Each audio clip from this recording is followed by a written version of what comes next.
Gusto niyo ba ng bagong pasyalan? Tara na, dito sa SM North, KKB. Para nga pala sa mga hindi nakakaalam, ang meaning nga pala ng KKB ay... Ano nga ba? Kanya-kanyang bayad yun. Nga pala, sorry, take a clock. Yun, nandito nga pala tayo sa may KKB. Bagong store, no, Korea. Mapapansin nyo nga, pagpasok ko sa loob, ay nagbubuhod sa inyo. Napakarami nga ang paninda na makikita dito. Bali kumpleto na nga to. Lahat ng hinahanap nyo, nandito na nga. Di ba, parang sinubod na nga tayo ng mga Koreano. Kaya yung asawa ko, piling Korean na eh. Kung ano yung pinagdampot.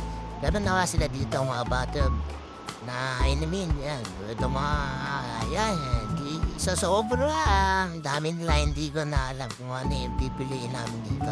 Sa hirap din basahin kasi syempre Korean ay nakalagay yung mga Pilipino na nagpa. Bali sobrang laki nga ng AKB. Kung mapapansin nyo guys, meron pa nga itong second floor. Bali umikot-ikot nga muna kami dito.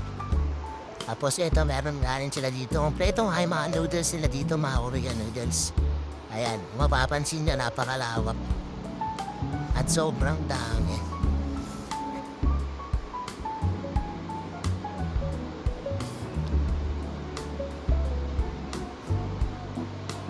Pero hindi mawawala syempre yung sariling gawa ng Pinoy. Pero nga sila dito, pansit, canton, calamansi flavor, dabe, napaka-aras. Ayan o. Diba? Bilang Korean foods yung meron sila dito, syempre meron din gawang Pinoy. Ayan. Hindi pa nga yung masama ko dito kung ano pa nga yung tinitignan niya. Sino na kaya add to cart? So, nagdadalawang isip siya. Bali, andito nga pala tayo. Ito nga pala yung counter nila sa harapan. Yan. Kung akala nyo, mapapansin nyo sa ulit guys, mahaba yung pila. Pero napakabilis lang ng transaction dito. Dahil sobrang dami ng wasyod nila. Kaya, yan. Mampot pa. Patingin-tingin, di naman pala bibilin. Ito nga pala yung mga drinks nila. Yan, meron din sila mga alak dito.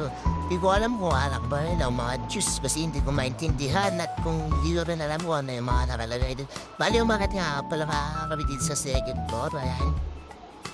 Dakat mo nga dito ay nagad yung makikita niya. Yung mga stop toys nila guys dito nakalagay. Ayan. Kaya pag may kasama kayong mga bata dito, payo ko lang papigitin nyo. Para di kayo may stress. Dahil sigurado magwawala.